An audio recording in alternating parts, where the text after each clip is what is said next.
Japan, जिसे आने वाली दुनिया का उगता सूरज माना जाता है, इस मामले में कोई दो राय नहीं है कि टेक्नोलॉजी के मामले में जापान को कोई टक्कर नहीं दे सकता।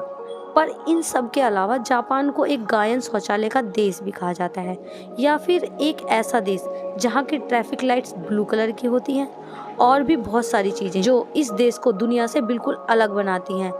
आज हम इस देश से जुड़े अमेजिंग फैक्ट्स के बारे में जानेंगे, तो आइए इस देश के बारे में खुलकर बात करते हैं। Number 1, ramen noodles. बात हाकोन में बसे इस यू निशान स्पा रिजॉर्ट में सुअर के मांस का सूप और रामेन नूडल्स खिलाकर लोगों का दिल बड़े आराम से जीत लिया जाता है।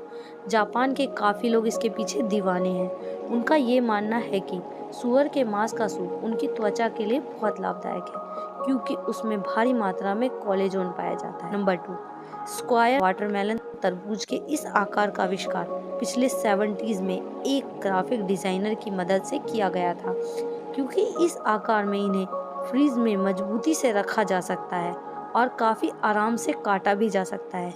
जापान के किसान इन्हें एक स्पेशल कंटेनर में उगाते हैं, जैसे कि ये काफी महंगे और खूबसूरत होते हैं। लोग इन्हें खाने के तौर पर ना खरीद कर सजाने के तौर पर ज्यादा खरीदते हैं। नंबर 3, बेजार फ्लेवर का KitKat. Chilli pepper wasabi, sweet potato, grilled corn, soybean और साथ में वाटरमेलन, मैंगो, ग्रीन टी, ये सब बस किटकैट के कुछ छाटे गए फ्लेवर्स हैं जो जापान के लोग खाते हैं। इनमें से आप कौन सा खाना पसंद करेंगे, कमेंट में जरूर बताएं। Number 4, cake food. जापान के कुछ एक्सपर्ट्स प्लास्टिक और वैक्स की मदद से खाना बनाते हैं, और वो देखने में भी उतने ही लजीज लगते हैं जितना कि असली खाना लगता है। जापान के कितने ही रेस्टोरेंट्स इन प्लास्टिक के खानों को अपने रेस्टोरेंट की खिड़की के पास लगाकर भूखे इंसानों का ध्यान खींचने की कोशिश करते हैं। और आपको बता दें कि इन प्लास्टिक के खाने को तैयार करने में बहुत ही ज़्यादा पैसे खर्च होते हैं। Number 5, rabbit island. ये 1929 और 1945 के बीच की है, जब दुनिया से छुपाकर जापान ने एक गैस बनाई थी। गैस के प्रभाव को टेस्ट करने के लिए इस द्वीप पर खरगोश को लाया गया। हालांकि इनमें से बहुत से खरगोश बच गए और समय के साथ इनकी संख्या बढ़ती रही। टेस्ट के लिए लाए गए खरगोश आज हजारों की संख्या में पहुंच चुके हैं और इन्हें देखने के लिए लाखों लोग यहाँ आने लगे हैं। इसके बाद ये टूरिस्ट प्लेस बन गया। फैक्ट नंबर 6, पूरी कूड़ा मशीन। किसी बूथ में फोटो लेना कोई नई बात नहीं है, पर जापान ने अपने अनुभव से इसको एक नया मोड़ दे दिया है। उनके फोटो बूथ को पूरी कूड़ा नाम से जाना जाता है, जो आपको वहीं उस वक्त फोटोज को एडिट करने की अनुमति देता है, और आप उस समय अपने फोटोज में स्टिकर भी ऐड कर सकते हैं, कुछ लिख सकते हैं, और इन सब के बाद बड़े आसानी से उस फोटोज को अपने सेल फोन में भेज सकते हैं। Fact number 7, people pushers. Metro station हो या ट्रेन स्टेशन, जापान में काम के घंटे में वहाँ आपकी सोच से भी ज्यादा भीड़ रहती है, और इस सब के चलते स्टेशन स्टाफ और पार्ट टाइम मेंबर्स को ये ड्यूटी रोज निभानी होती है कि ट्रेन में जितने पैसेंजर हो सके उतने भर सकें, जब तक कि दरवाजे बंद ना हो जाए। Number 8, umbrella parking yard. आम देश में हम किसी बिल्डिंग में जाने से पहले अपनी कार या बाइक पार्क करते हैं, लेकिन जापान में अगर आपको किसी बिल्डिंग में जाना हो तो कार और बाइक को पार्क करने के साथ साथ अम्ब्रेला भी पार्क करना पड़ता है, और आपका अम्ब्रेला वहां से कोई नहीं ले जा सकता।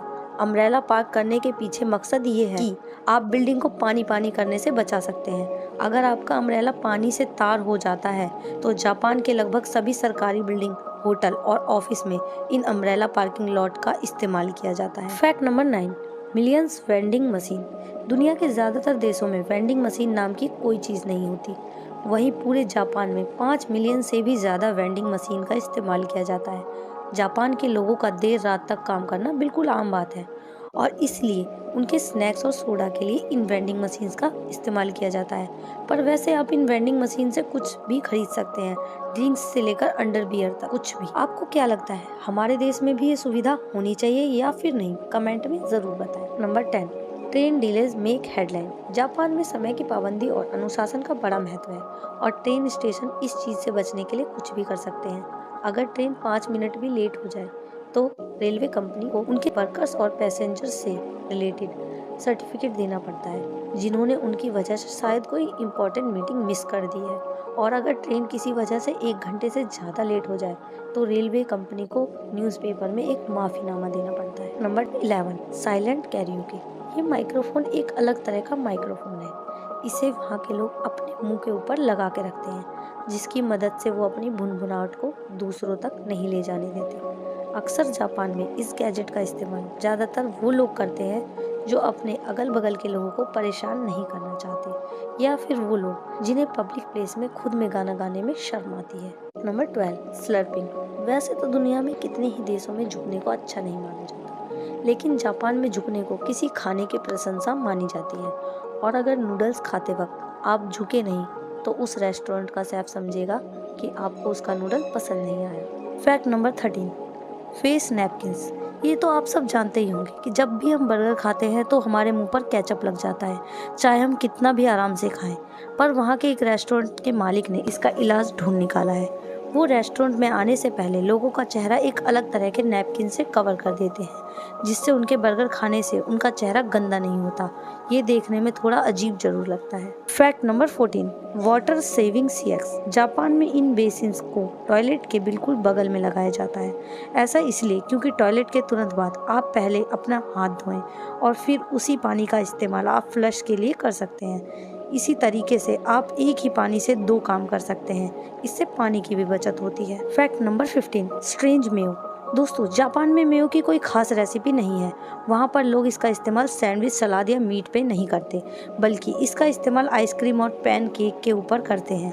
ये थोड़ा अजीब लगेगा, लेकिन ये सच है। Number 16, naps at work. Japan में अगर किसी इंसान को झपकियाँ लेते हुए पाया गया तो उसको मेहनत से काम करने की निशानी माना जाता है, और इसलिए वहाँ झपकी लेने को बिल्कुल गलत नहीं माना जाता।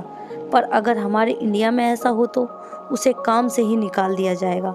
क्यों? सही कहा ना मैंने। Fact number 17, world's shortest escalator. Kawasaki शहर के मूड्स डिपार्टमेंट में आपको दुनिया का सबसे छोटा एस्केलेटर देखने को मिल जाएगा। इस एस्केलेटर में 5 सीढ़ियाँ होती हैं और ये सिर्फ 33 इंच लंबी है। ये जापान के लोग टेक्नोलॉजी का भरपूर इस्तेमाल करते हैं। Fact number 18, doll village. Japan के इस गांव की आबादी 300 लोगों की हुआ करती थी, पर इस गांव में अब सिर्फ 40 के आसपास लोग रहते हैं। एक लोकल आर्टिस्ट सुकियो ने इंसानों के आकार की गुड़िया बनाई, जिसमें से कई सारे वहाँ के लोगों की तरह लगती थी, और उन्हें वहाँ ऐसे रखा जाता था जैसे वो कोई काम कर रही हों। जैसे कि उन्हें गांव के स्कूल में क्लासरूम में बैठा दिया जाता है, जो कि शायद कुछ दिनों पहले बंद कर दिए गए हैं। Fact number 19, number 4। दोस्तों, जापान के कल्चर में बहुत आम है कि वहाँ के लोग 4 नंबर से बहुत बचते हैं, क्योंकि वो लोग इसे अशुभ समझते हैं, और इसलिए जापान की बिल्डिंग 4 फ्लोर की नहीं होती और वहाँ की दुकानों पर चम्मच के सेट भी नहीं बिकते। उन्हें 4 नंबर से इतनी नफरत है कि वो घर में 4 मेहमानों को भी नहीं आने देते। वो इसे अशुभ काम की निशानी मानते हैं। Fact number 20, blue traffic lights. Japan की सड़कों पर हरे रंग की लाइट की जगह नीले रंग की लाइट्स का इस्तेमाल होता है, और इसके पीछे का कारण उनके नाम के पीछे छुपा है। इतिहास में ग्रीन और ब्लू को एक ही नाम ब्लू से जाना जाता था। जब जापान में पहली बार ट्रैफिक लाइट्स का इस्तेमाल किया गया तो वो हरे रंग की ही थी, लेकिन जब उन्होंने सच जाना तो उन्होंने ग्रीन की जगह ब्लू लाइट्स का इस्तेमाल करने का इरादा बना लिया। Number 21, cleaning classes. जापान के सभी स्कूलों में बच्चे अपने क्लासरूम को खुद ही साफ करते हैं, क्योंकि वो इस काम को अपनी पढ़ाई का हिस्सा समझते हैं, और यहाँ तक कि वहाँ के टीचर्स भी इसमें उनकी मदद करते हैं। क्लासरूम के साथ साथ बाथरूम साफ करने की जिम्मेदारी भी स्कूल के बच्चों की ही है, क्योंकि वहाँ के टीचर्स का मानना है कि ये काम उन्हें रिस्पॉन्सिबल सिटीजन बनाने में उनकी मदद करेगा। Fact number 22, footpath train. सुडोई टूरिस्ट ट्रेन जापान की एक ऐसी ट्रेन है जिसमें ऐसे नज़ारे देखने को मिलते हैं जो आप सोच भी नहीं सकते। इस ट्रेन में फुटपाथ की सुविधा भी पाई जाती है। खुशबूदार सरों के पेड़ की मदद से बनाए गए, और इसमें हल्के गर्म पानी का इस्तेमाल किया जाता है, जो पैसेंजर्स को काफ़ी आराम देता है। Fact number 23, futuristic toilet. Japan के टॉयलेट्स आम टॉयलेट्स की तरह नहीं होते। ये बहुत ही अच्छे तकनीक से बनाए गए हैं। इन टॉयलेट्स को इस्तेमाल करने से पहले आपको पता होना चाहिए आखिर इनमें लगे बटन्स का मतलब क्या है। इसमें कई अलग तरह के ऑप्शंस पाए जाते हैं, जैसे कि अगर आप चाहें तो टॉयलेट सीट को अपने मुताबिक गर्म कर सकते हैं, आप चाहें तो गर्म पानी स्प्रेड कर सकते हैं, या चाहें तो आप गाने भी बजा सकते हैं। जापान की इस टेक्नोलॉजी के लिए एक लाइक तो बनता है। फैक्ट नंबर 24, क्रेजी फ्लेवर की आइसक्रीम। जापान के लोग खाने के अजीब अजीब जोड़े बनाते हैं और उसे बड़े चाव से खाते हैं। उन्हीं में से एक है ये आइसक्रीम फ्लेवर। आइसक्रीम फ्लेवर के नाम पर जापान के लोग घोड़े का मांस, चारकोल, गार्लिक, कैक्टस का इस्तेमाल करते हैं और ये सब उनके लिए कोई हैरानी की बात नहीं है। Fact number 25, cafe companion. किसी कैफ़े में अकेले बैठकर कॉफ़ी या खाना खाना बहुत लोगों के लिए आम बात होगी, लेकिन जापान में ऐसा कुछ नहीं है। यहाँ पर आपके सामने बड़े बड़े कार्टून्स बिल्कुल आपके सामने बैठे होंगे, जिससे कि आपको अकेलापन बिल्कुल महसूस नहीं होगा। Fact number 26, robot run hotel. Nagasaki के एक होटल में रोबोट वहाँ के स्टाफ का बहुत बड़ा हिस्सा है। उन्हें हैना के नाम से जाना जाता है, जिसका सीधा मतलब है स्क्रैंच। इंसानों की तरह दिखने वाले रोबोट ये हर वो काम कर सकते हैं जो एक इंसान करता है, जैसे कि गेस्ट से मिलना, लगेज उठाना, कॉफ़ी बनाना, रूम को साफ करना और भी बहुत कुछ। और तो और फ़ोन पर बात करते वक्त ये मुस्कुराते भी हैं, पर उनके अगल बगल वहाँ के स्टाफ इनकी देखरेख में मौजूद रहते हैं कि आखिर वो ठीक तरीके से काम कर रहे हैं या नहीं। Fact number 27, space saving parking lots. दोस्तों, जापान लोगों से भरा हुआ है। वहाँ के लोग पार्किंग लॉट्स के नाम पर जगह की बर्बादी बिल्कुल नहीं करते, जैसा कि आप देख सकते हैं किस तरह से वहाँ के लोग मल्टी लेवल गैरेज का इस्तेमाल करते हैं। Fact number 28, crooked teeth are a fashion statement. Japan में युवतियों में येवा कैप का चलन बढ़ रहा है, जिसमें उनके दांत बीच से टूटे हुए उबड़ खाबड़ होंगे तो उन्हें बेहद खूबसूरत माना जाएगा। ऐसी अजीबो-गरीब स्टाइल स्टेटमेंट लोगों के बीच बहुत पॉपुलर बनती जा रही है और ये बेहद कॉस्टली भी है। फैक्ट नंबर 29, जोर से बोलना असभ्यता।